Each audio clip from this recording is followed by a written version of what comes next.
श्री राम जी का विवाह और राज्याभिषेक दोनों ही शुभ मुहूर्त देखकर शास्त्रों के अनुसार विधि पूर्वक संपन्न किए गए थे।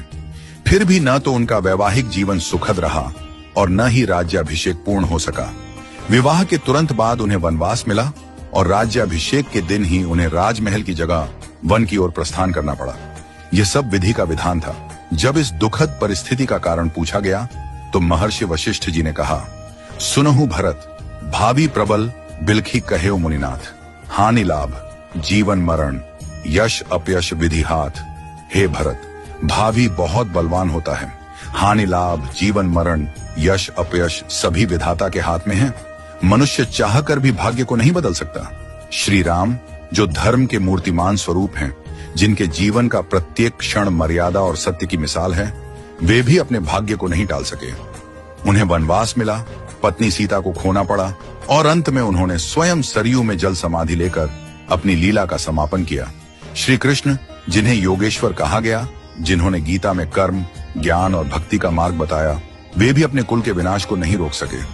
उनके यादव वंश में आपसी कलह से एक दूसरे का संहार हुआ। महादेव शिव जो महामृत्युंजय के अधिष्ठाता हैं, वे भी अपनी प्रिया सती की मृत्यु को नहीं रोक सके। त्रिकालदर्शी होकर भी वे विधि के विधान को नहीं बदल सके।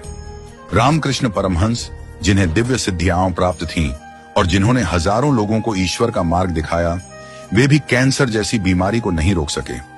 उन्होंने कहा था, यह शरीर नश्वर है, आत्मा ही अमर है। रावण जिसके पास अपार बल और ज्ञान था, जो शिव का भक्त था, वह भी अपने अहंकार के कारण नाश को नहीं टाल सका। कंस जो जानता था कि श्री कृष्ण उसका अंत करेंगे, फिर भी विवश था।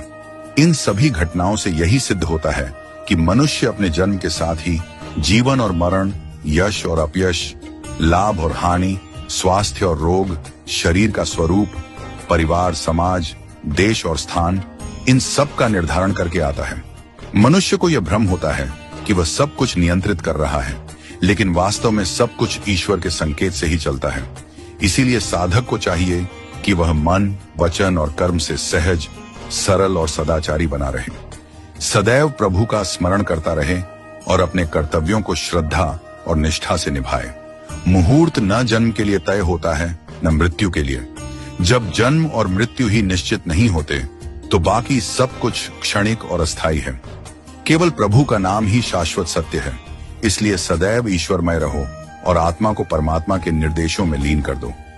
यही सच्चा जीवन है। नियति को स्वीकार करना और प्रभु में समर्पित रहना। हमेशा अपना कर्म करो और बाकी सब कुछ प्रभु के ऊपर छोड़ दो। वही सब करने वाले हैं। हम और आप तो बस कठपुतली हैं जो प्रभु की इच्छा से चल रहे हैं। तो जैसा प्रभु को चलाना है वैसे ही चलते रहो और जैसा प्रभु को करना उसको होने दो।